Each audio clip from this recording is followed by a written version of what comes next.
यदि ये चंद मुट्ठी भर उद्योगपतियों की इनकम को हटा दीजिए तो आम हिंदुस्तानी की इनकम कितना है?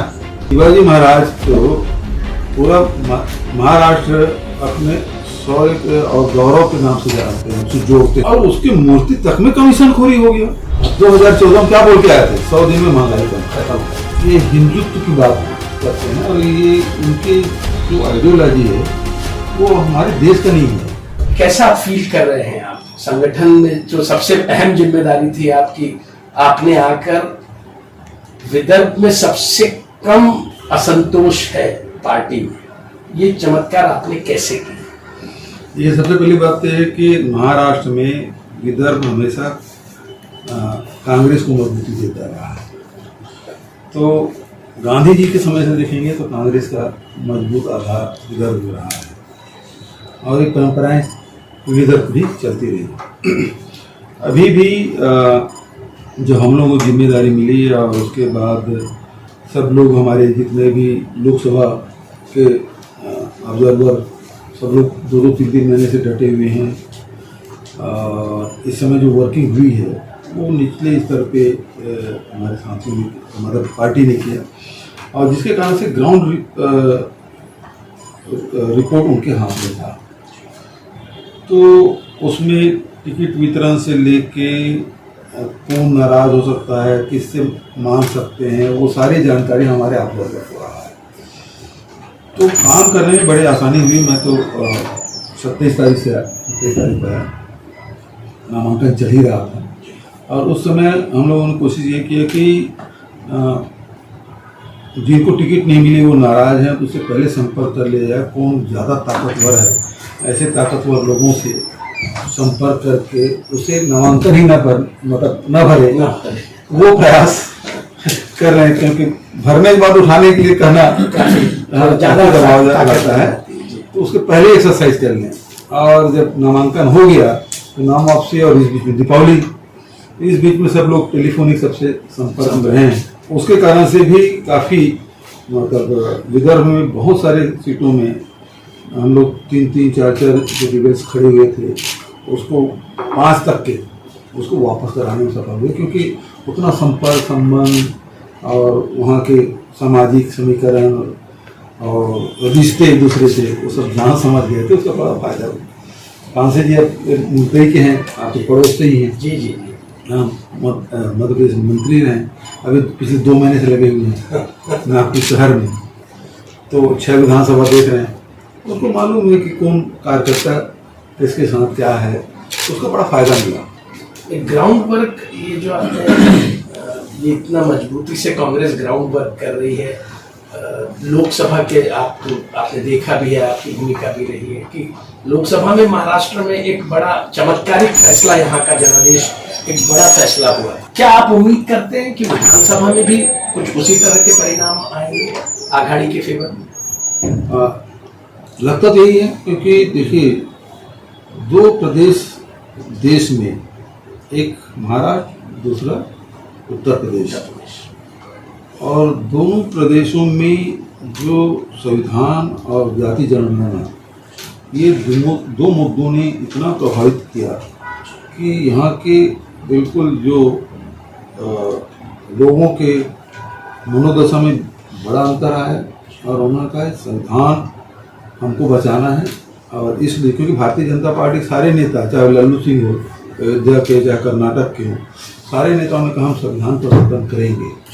और ये बात भारतीय जनता पार्टी से मामला उठा और लोगों ने इसको पसंद नहीं किया। यहाँ जो महाराष्ट्र के अलग भूमिका रही है और उत्तर प्रदेश की राजनीति अलग से, लेकिन महाराष्ट्र में जो बातें आई वो एक तो संविधान वाला मामला, दूसरा जिस प्रकार से भारतीय जनता पार्टी ने प्रजातंत्र को तार-तार करने का काम किया, प्रजातंत्र को जिस प्रकार से धज्जियां उड़ाई और पार्टी तोड़े, उद्धव ठाकरे जी ठाकरे परंपरा लेकर आते हैं, उसकी पार्टी की तोड़ दिए, मतलब शरद पवार की पार्टी तोड़े, तो ठीक है, वो कांग्रेस से निकले थे, लेकिन बाला साहब ठाकरे, उद्धव ठाकरे तो भारतीय जनता पार्टी मिलकर रहते हैं। मतलब लोगों ने कहा ये अपने तब के नहीं छोड़ेगा,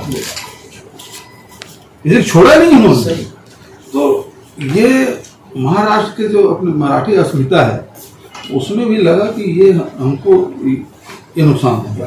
अभी तो एक और मुद्दा हो गया भाई, शिवाजी महाराज तो पूरा महाराष्ट्र अपने शौर्य के और गौरव के नाम से जानते हैं, उसे जोड़ते हैं। सही बात। और उसकी मूर्ति तक में कमीशन खोरी हो गया।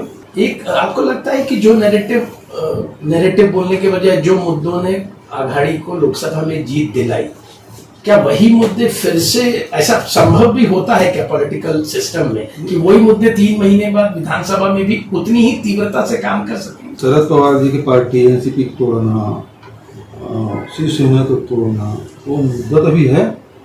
और जो सहानुभूति शरद जी के, उद्धव जी के साथ है वो तो बना हुआ है। और जब तक कि इनको सत्ता से न कर लें, इस पार्टी को बहुमत न दे दें, तब तक कि वो बात कहाँ रखें। तो इसलिए वो मुद्दा बना हुआ है। लोकसभा में सब जानते थे कि भाई इनको प्रधानमंत्री नहीं बनना, लेकिन फिर भी लोगों ने साथ दिया। अब तो ये है कि इनको सत्ता सौंपना है, क्योंकि सत्ता छीनी गई है। जनता ने वो मन बना लिया जो कि सत्ता आघाड़ी की सत्ता थी जो छीन ली गई। हाँ, और जनता को लगता है कि हमारे साथ, हमारे वोट के साथ, जनादेश के साथ धोखा हुआ है। वो तो अपने से जोड़ रहे हैं ना। अब विधायकों को ईडी, आईटी, डीआरआई, सीबीआई इसके माध्यम से आप डरा के पैसे से खरीद के उसका मत बदलवा रहे हैं, तो जनता इससे बर्दाश्त नहीं करती। कांग्रेस बांटे तो रेवड़ी, हाँ। और भाजपा बांटे तो कल्याणकारी योजना। ये ऐसा दो फैक्टर हुए। नहीं, इसके मूल में आप जाएंगे तो इस मूल में क्या है कि महंगाई और बेरोजगारी। महंगाई इतना बढ़ गया। अब 2014 में क्या बोल के आए थे, 100 दिन में महंगाई खत्म कर, विदेश से काला धन लाएंगे, मतलब भ्रष्टाचार समाप्त करेंगे और सबके खाते में 15-15 लाख हो जाएगा, ये बोल के आए थे। और हुआ उल्टा। जो पेट्रोल डीजल 50-60 रुपए मिल रहा था वो 90-95-100 रुपये। खाद जो मिल रहा था, खाद की कीमतें बढ़ गई, बल्कि बोरी का वजन कम हो गया। दाम बढ़ाने, आय दुगुनी करने के बाद, किसानों को बोले थे आय दुगुनी करने के बाद आप समर्थन मूल्य खरीद नहीं पा रहे हैं। कपास के क्या रेट है, सोयाबीन के क्या रेट। हमने वहां शुरू किया, हिमाचल में किया, कर्नाटक में किया, तेलंगाना में किया। तो शुरुआत हमने की, तब ये कहते थे रेवड़ी है। बिजली बिल आधा की योजना हम लोग लाए, तब कहते थे रेवड़ी है।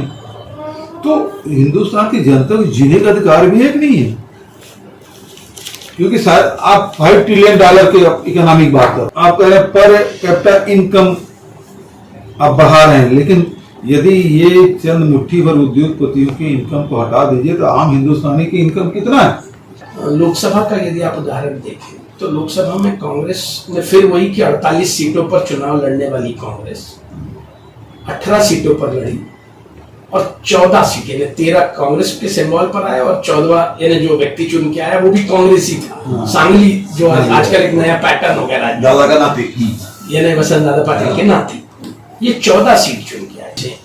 कि कांग्रेस को कितना त्याग करना पड़ रहा है सरकार में आने के लिए, ये त्याग करना पड़ रहा है, या आपको लगता है कि जनता को न्याय दिलाने के लिए आप ये देखिए, सारी चीज कोई एक फैक्टर नहीं होता, उसमें सारे फैक्टर काम करते हैं।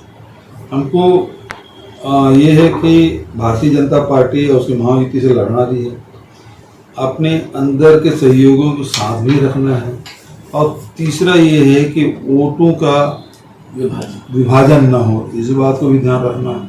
तो सब चीज़ों को ध्यान में रखते हुए इसको कई बार ये रहता है कि जैसे वर्धा का ही है, अमरकांड अमरगढ़ बना तो हमारे कार्यकर्ता भी हमारा गैर राष्ट्रवादी में है ना, उसको टिकट भी मिली, विधायक भी हमारा था जी, और जीते, सांसद भी जीते। तो इस प्रकार से कई बार करना पड़ता है। जो बड़े हैं उसको तो त्याग ज्यादा ही करना पड़ता है। घर में बड़े रहें तो छोटे बच्चों को, आपको छोटे भाइयों को ज्यादा देते हैं, बड़े भाई थोड़ा कम मिलता है। अच्छा, बड़े भाई की भूमिका में तो 103 सीट हम लड़ ही रहे हैं, तो उस भूमिका में आप थोड़ा त्याग बढ़ा कर, तो त्याग बड़े करना पड़ेगा। भूपेश भाई, आप कांग्रेस के हिंदूवादी चेहरे में से रहे हैं, जिसने मेरा हिंदूवादी चेहरा बोलने का आशय, मैं हिंदूवाद की जब बात करता हूं तो मैं बीजेपी के हिंदूवाद की बात करूं। एक ऐसी पॉलिसियां आपने अपने 5 साल में लाई जो हमने देखी, जिसका अगर हम राजनीतिक चश्मे से ना देखें तो जो चिंता और चिंतन आपने उस समय उस विजन में लाया था कि आप गोबर तक गरीब का खरीद ले रहे थे, क्या लगता है आपको कि किस लेवल पे वेलफेयर होना चाहिए और राम की बात करना, मंदिर की राजनीति करना और गोबर खरीदना, इसमें क्या अंतर लगता है आपको? देखिए, ये हिंदुत्व की बात करते हैं और ये इनके जो आइडियोलॉजी है वो हमारे देश का नहीं है। ये हिटलर और मुसोलिनी से प्रभावित लोग हैं और जिसमें विरोधियों को कुचलने की बात कर रहे हैं, समाप्त कर रहे हैं, खत्म कर रहे हैं। जबकि यदि हमारे भारतीय दर्शन की बात करें तो भारतीय दर्शन में तो आप देखेंगे कि जो असहमति है उसका सम्मान किया जाता है। आप कोई भी आप उठा देख लीजिए, मतलब वैदिक काल के बाद आप देखेंगे कि उपनिषद के बाद आप बुद्ध और महावीर, और उसके बाद आप देखेंगे भक्ति काल पूरा आप देखेंगे, और उसके बाद फिर आप बाद में आ जाए रामकृष्ण परमहंस तक की बात आ जाए, तो ये सारी परंपराएं हैं जिसमें ये कहा जाता है कि भाई जो आपसे असहमत है उसकी भी बात सुनो, आप वो भी देख ले, वो सच हो सकता है। संतों के आंदोलनकारियों की भूमि है महाराष्ट्र, जिसमें एक से एक समाज सुधारक हुए, पूरी दुनिया को उन्होंने, हाँ, अभी सावित्रीबाई फुले जिन्होंने नारी शिक्षा के लिए पहली शिक्षिका है, समाज सुधारकों की लंबी फहरिस्त है यहाँ, और आन बान शान के लिए प्राण देने वाले भी बहुत हैं, मिलेंगे अनेक उदाहरण है, तो देश और दुनिया को रास्ता बताया। सर, अभी महाराष्ट्र में एक विज्ञापन आ रहा है कि जैसे भी यहाँ पे महाराष्ट्र में लाडली बहन योजना है या बाकी योजना, अगर दूसरी गवर्नमेंट आती है तो ये योजनाएं बंद हो जाएंगी। तो क्या छत्तीसगढ़ में ऐसा हुआ कि आपकी जो योजनाएं थी तो सरकार आने के बाद कुछ बंद वगैरह किए उन्होंने? देखिए, यहाँ तक के हमारे जो कांग्रेस पार्टी जो कहती है वो करती है। मैंने पहले बताया कि कर्नाटक में, तेलंगाना में, हिमाचल प्रदेश में हमने महालक्ष्मी योजना लागू की, वो चल रहा है। लेकिन छत्तीसगढ़ में जो हमने योजनाएं शुरू की थी उसमें अधिकांश उन्होंने बंद कर दिया भारतीय जनता पार्टी। गोबरी खरीद रहे हैं ना, गौठानी बंद कर दिया, जरूर ले लो, गौठान बंद कर दिया, गोबर खरीदी बंद कर दिया, गोबरी तक खरीदी बंद कर दी, है ना। हम वैसा नहीं करें, जैसे मिलेट्स हम खरीदते थे, वो भी बहुत बड़ी बंद कर दिया, मिलेट, जबकि ट्राइबल एरिया में मिलेट्स बहुत होते हैं। आपकी इतनी योजनाएं उन्होंने बंद कर दी, आप भी महाराष्ट्र में यदि सत्ता में आते हैं तो क्या इनकी कल्याण की योजनाएं बंद करेंगे? हाँ, देखिए लाड़की जो आप ये बताइए, इनकी सोच तो है, देखिए इनकी सोच तो है नहीं है। जी जी, हम पहले शुरू किए, बराबर, हिमाचल में हमने लागू किया, कर्नाटक में हमने लागू किया, तेलंगाना में हमने लागू किया, बाद में मध्य प्रदेश में आए, बाद में मध्य प्रदेश में, बाद में मध्य प्रदेश में आए, है ना। कर्नाटक और हिमाचल में पहले कर ही लिए थे ना, उसका नकल इन्होंने किया है।